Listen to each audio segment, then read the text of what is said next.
listening to Wonderful Life with Tom Rohr. From Rogers to Bedford Falls, from Fayetteville to Pottersville, we're discovering how one person's life can have an effect on so many others. My guest today is Megan Lankford. Megan works at a unique destination in northwest Arkansas that draws more than 80,000 visitors a year and is one of the most beautiful places in northwest Arkansas. Welcome, Megan. Hello, thanks for having me on today. It's great to have you here. Well, Megan, so our audience can get a chance to know you a little bit. Why don't you tell us a little bit about yourself and your family? Sure, I'd love to. I grew up in upstate New York in a small town of about 2,000 people. As I like to say, there's one stoplight inside of town, one stoplight outside of town, and more cows than there are people. Also spent a lot of my childhood in the Adirondack Mountains. My family had a camp up there, so we went camping, hiking, canoeing, swimming, and just spending a lot of time out of doors. So my parents divorced when I was 12. I ended up living with my dad mostly, very close to him, very close to my mom. I have one older brother. He's about 3 years older, and then I have a younger sister who is 18 years younger than I am. Oh, wow. It's almost like a different family. Yes, yeah. Well, she's my half-sister. She was Right. born to my dad and my stepmom, Okay. but we're very, very close. All right. Yeah. So now, where do your parents live now? My dad still lives in the house that I grew up in Oxford, New York. My mom actually lives in Alabama. She is a professor at the University of Alabama. Okay. And then, as I grew up, after high school, I went to college for a year. But at that time, there really wasn't any career path that I felt that I would want to spend that much time and money on. So I actually stopped going to school, worked various jobs. And then at 20, a little over a year after I graduated high school, I moved to Joplin, Missouri. And so that was a big move for me. Okay. So what took you to Joplin, Missouri? Actually, I left an abusive relationship, and I made the decision to go as far away as possible, so as to not be able to, be re-involved in it or to be able to see that person. Okay. So it was a good choice for me to go away. Yeah. And then shortly after I moved to Joplin, when I was 21. I met my husband. We got married 2 years later, and now we've been married for a little over 12 years. Oh, great. So, yeah, turned out well. Okay. Now, did you meet him in Joplin? Yes, we worked at a telemarketing agency together. So it was you were just predestined to Yes. meet your husband and the man of your dreams in Joplin, Missouri. Yeah, and actually he had been in the Army for 4 years and had just come back a few months before we met as well. So I guess if there is fate, we were fated to be together. Okay. So That's a very cool story. yeah. And then as far as, how I found what I love to do in life, shortly after Chris and I got married, we moved to a small town just north of Joplin. It's called Carterville. And my neighbor, Darlene, she had the most beautiful yard I had ever seen. At that time in my life, I had what I call a black thumb. And so I was really good at killing plants. Okay. But I wanted to learn how to garden. Darlene was retired, as is her husband. And so she came over pretty much every day and taught me how to vegetable garden. If I had a concern or question at any time, I could just go knock on her door, and she would come over. So up to that point in your life, had you ever been exposed to gardening or? A little bit here and there. I had tried to grow corn when I was little. Okay. I killed a few cacti in my day. So you always had an interest. Yes, always had an interest, but just hadn't been successful up to that point. Yeah. And I mean that, for me, my story of how I found what I love to do is a story of partly of not giving up, but how having one person, a neighbor or a family member or a friend can totally turn your life around and make a huge difference. Yeah. So Darlene was the person that made that difference for me. Well, and that that's the theme of the show here, is just how one person can make such a difference in other people's lives. Yeah. So she showed you and taught you how to move from a black thumb to a green thumb. Yes, yeah, definitely. And I mean, until then, I just had worked jobs that I didn't enjoy, jobs that didn't pay well, nothing that I wanted to do for the rest of my life. And so finally finding something that you look forward to every day when you wake up was really, really exciting for me. And so then I went back to school, started at Missouri Southern, taking some of my general ed classes. And then when my husband graduated from Missouri Southern, we moved down to Fayetteville so I could finish my degree in horticulture. And in 2015, I graduated summa cum laude from the University of Arkansas with a bachelor in horticulture and a minor in sustainability. Wow. What a turnaround. Yes. Yeah. So going back to when you were talking about deciding not to go to college, did you have a thought in your mind at that point on what you wanted to do? I really didn't. I knew that I would never stop searching. You know, I tried new things, new hobbies, just to try to find something that I really enjoyed, that I wanted to do. Yeah. I love your persistence in this, though. I mean, you really kind of waited for the opportunity to come to you. Yeah, I mean, I guess I'm hard-headed in many ways, but I'm the type of person, I never give up. I'm always going to push forward no matter what the obstacles are in front of me. If I have to jump over it, dig under it, burst through it, whatever it is, I'm going to find a way to make it happen. Okay. So while I was at the University of Arkansas, in addition to really being passionate about school, I also did a lot of volunteer work. I volunteered at tricycle farms for about 4 years, once a week, even helped plan one of their pesto fests. I also worked at foundation farms for one summer, learning organic farming that doesn't involve any machinery. So it's all hand labor, which was a really great experience. And then I interned here at the Botanical Gardens. I did my internship, which turned into a part-time job, and that turned into a salary position when I graduated. And this year I've become horticulture supervisor. So it's been a long but good path to get here. So you're a horticulturist at the Botanical Gardens of the Ozarks. Tell us about the gardens. The Botanical Gardens is an amazing place to work. We do so many things beyond horticulture. We're a member-supported public garden dedicated to education and environmental awareness, and we're a community destination for unique nature experiences. We're a nonprofit. We were incorporated in 1994, but we didn't actually open our doors until 2007. And so this was a dream started by Donna Porter and some of her friends. They wanted to make this happen.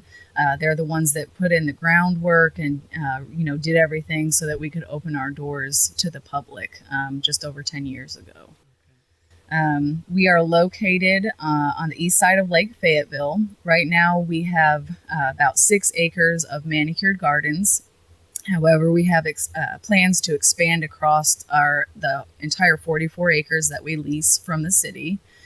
And what you'll find when you come visit us is we have 12 themed gardens. So if you have a small backyard, say maybe 1,200, 2,500 square feet, you can come here and see our different themed gardens. Like we have a shade garden, so you can see what plants will work in the shade for you.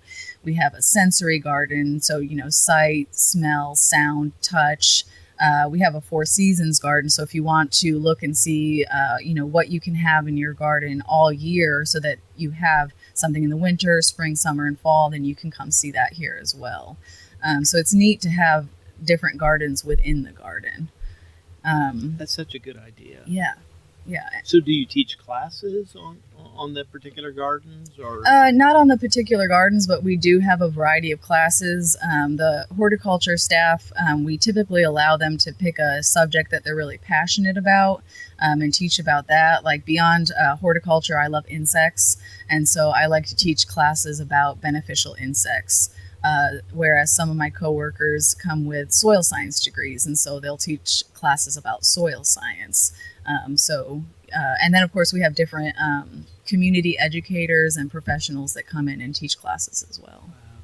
So I want to go back a little bit to the motivation of Miss Porter and starting this. And it was how many? 13 years? How many years was it? It was from 1994 to 2007. So yeah, about 13 years. Mm-hmm. So was that the plan from the beginning? No, at first there have been many master plans, okay. And they have changed. But the reason that we went with the 12 themed gardens is Carl Totemeyer, who was, I believe, the director of horticulture for the New York Botanical Garden. He retired here. And his suggestion to get the gates open, to get people coming, was to do smaller themed gardens so that people could see what they could use in their backyard here and what would work well for them. So it was originally his idea so that we could get the gates open. One of my favorite places in the world is the St. Louis Botanical Gardens, and it's 250 years old, or it might even be a little bit older than that now. It's just such a peaceful, beautiful place, and you've got the makings of that here too. Yeah, definitely. There are many reasons why I love working here, but one reason why I want to be here is I want to leave a legacy for my children, for my grandchildren, for the people in this community, a place that they can come enjoy just being outside, looking at the plants, listening to the birds sing, watch the butterflies, just having a place where they can really relax. Because even if you don't like gardening, you probably like gardens. And so I definitely want to leave something behind. I really believe that in life we should leave it better off than we found it if we can. And so that's part of what I'm trying to do here as well. Well, so tell us a little bit about the people that work here at the Botanical Gardens, and also just other people that are involved that make it just such a beautiful place. Yeah, well, we definitely have a lot of passionate people here. We are a mostly female staff, so it's almost all women. But, on the horticulture staff, we all love plants. We're all plant nerds. We love what we do. Inside our education, media coordinators, even our accountant, we all love being here. And it just makes it a great place to work. It really feels more like family. And I've worked for large corporations, small mom and pop shops, and kind of everything in between. And this is the first place where I don't feel like just another cog in the wheel. And so that's really a wonderful feeling. And then, really what makes us work, what makes us click are our volunteers. Without our volunteers, we wouldn't be able to do what we do. Last year alone, we had just over 13,000 volunteer hours. And that's from everything to horticulture, events, education, and everything in between. We also have interns every year, again, both inside and outside. Last year, we had a little over 8,000 students and parents that came in for field trips, programs, and classes, which includes Little Sprouts and Garden Buds, which we have every Wednesday during the summer. We had 8,000 people attending other educational events, 2,000 adults for tours and classes, for a grand total of about 18,000 people. And so that's what makes the Botanical Garden, is the community, bringing them in so that we can educate them and they can educate us. That's, to me, what really makes the garden click. And then beyond that, we've really become a premier event space. Last year, we had just over 80 private rentals, 40 of which were weddings. We've been voted best wedding venue for, I want to say, 8 or 9 years in a row. So for almost as long as we've been open, we've been a wonderful place for people to come celebrate their love and get married. Yeah. Sounds like you won't be giving that title up anytime soon. We hope not. We have an amazing special events coordinator and a beautiful spot. So it's, that's hard to beat for sure. Now, you have 4 larger events here? Yeah, we have a variety of different events, but our 4 large events, which we call our signature events, are the Greening of the Garden in May, Art in the Garden in June, Firefly Fling, which is one of the largest, if not the largest, children's festival in this area, in July, and then we have Chefs in the Garden in September. We also have some other sometimes smaller, sometimes larger events. We have summer concerts, one in June, one in July, one in August. So we have a variety of different events. But the Greening of the Garden, Art and Cocktails, Firefly, and Chefs in the Garden are our largest. Okay. So now, do you offer membership here? Yes, we absolutely do offer membership. We have a variety of levels. You can get a low level of family, so for 2 people. You can also get one for a family of 4. And then, of course, if you want to be a larger donor or something like that, we have larger memberships as well. So I've met a few people associated with botanical gardens here, and there's a strong sense of sustainability. Can you talk to us a little bit about that? Yeah, absolutely. The garden has always had people working for it or volunteers that were very passionate about being sustainable, recycling, and things like that. Since I've come on, especially having the minor in sustainability, which gives me the training to kind of move things forward, we've definitely been moving forward with that. So with our events, we're almost to the point where we can be zero waste. We're not quite there, but we're just on the doorstep. We just have a couple of waste streams that we can't quite take care of. Internally, we recycle, we compost on site. In the greenhouse, instead of using pesticides, most of the time we use ladybugs. We found that they actually work better than using pesticides. And if we can't recycle it, we try to repurpose it or reuse it or do something with it. We very rarely throw anything away. So to your value, you leave it better than you found it. Oh, yeah. And it just gets better and Definitely. better. What kind of needs does the Botanical Garden have, and what are your plans going forward? You know, we're very lucky to have a lot of community partners. However, you know, we're growing in a number of ways. We are growing in the number of annual visitors, the number of events that we have, educational programs, our sustainability efforts, trying to, again, make our large events zero waste, and we hope to eventually make all of our events zero waste. And then the enhancement and eventual expansion across our additional 44 acres. And for all this growth, we will need more volunteers, more community partners, whether it's in education, music, all the different areas that we touch, and more volunteers, increased funding, and of course, patience to think strategically as we move towards the future. We don't want to just expand. We want to do it in a way that's sustainable for us, but also that we provide what the community wants and what the community needs. And then this year, we're hoping to build an operations center that will house our large and small equipment, give our horticulture and operations staff an office and break room, because even though we've been open for 10 years, my greenhouse is my office. So it would be really nice to have an office with internet access and everything like that. And that will be our first step in expanding the gardens and our facilities so that we can, as we like to say, jump the creek and start expanding. Yes. And so for our listeners to know, we are actually recording here in the office today. So some of the background noises comes from activities in the greenhouse. And as I look around, I have great hope for the spring is not too far away. No, not too far away. If a listener out there was interested in supporting you or volunteering here, what was the best way for them to get involved in that way? Well, as far as supporting us, there are a variety of different ways. You can come to our events, buy a ticket. If you have a special, you want to have a birthday party or even maybe a celebration of life, we're always happy to work with you. You can become a member. You can volunteer as a nonprofit with no one particular corporate sponsor or endowment. Any donations that you want to make to the garden, if it's monetary, you can always get in touch with us. If you want to buy a memorial tree to remember someone, a tree that you can come visit 10 years or 20 years from now, that's a wonderful way to support us as well.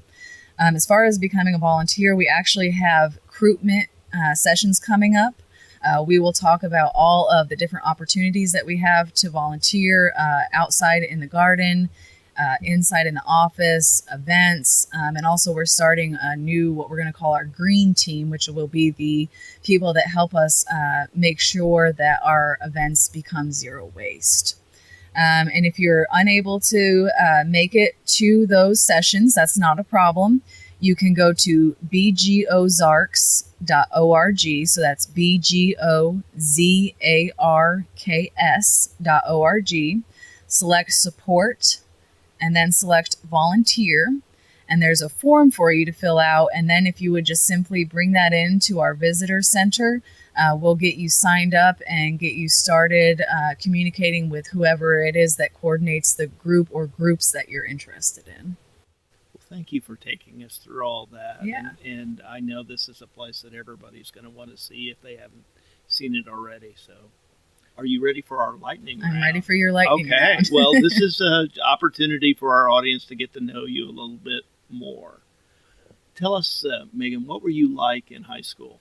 I was very much an introvert, very much like I am now. I had just a few close friends.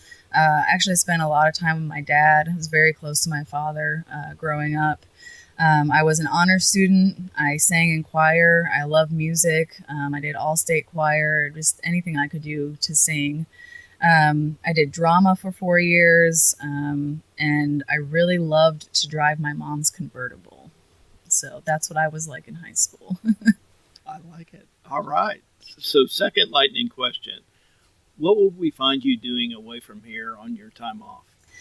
Well, when my husband has time, because he works full-time and he's going to school full-time to be a social worker, I'll spend time with him. There isn't much, but when we do, we generally go hiking, or we're big movie buffs, so we like to watch movies together. Every Wednesday, I go hiking with my best friend and her little girl, Violet. She's just a little over a year old. And then sometimes our friend Erin and her daughter, Alora, come as well. My weekends are typically spent working outdoors at my own house. I have a large vegetable garden, and I just added a high tunnel, so I'll be able to grow year-round. And if I'm not working in the vegetable garden or the high tunnel, I'm working in the yard in another garden spot. So I'm pretty much always outside. Okay. So you really do enjoy what you do. I really do, yeah. I really love it. That's wonderful. All right, last question. Imagine that you're a new addition to the crayon box. What color would you be and why? So I really gave this one a lot of thought. I decided that I would actually be a swirl of fuchsia and navy blue. Because human nature, it's complicated. It's rarely one-sided or one color. And then blue is the color of trust, calmness, stability, and intelligence. Fuchsia, which is a shade of pink, is the color of tenderness, sensitivity, caring, and love. And now, all of these qualities are ones that I either embody or seek to embody. And of course, I had to pick a bright shade of pink because I'm a little fiery, so it had to be a full bright pink. So that's what I would be. Very good. That would fit well in that new crayon box. All right. Well, Megan, thank you so much for joining us today. And thank you for tuning in to Wonderful Life. And remember, the only things that you can take with you is that which you give away. This is Tom Rohr, the richest man in town, signing off till next time.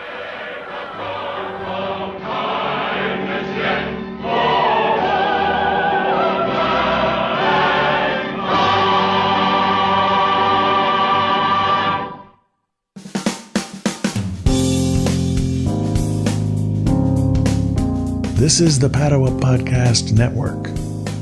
PaduaMedia.com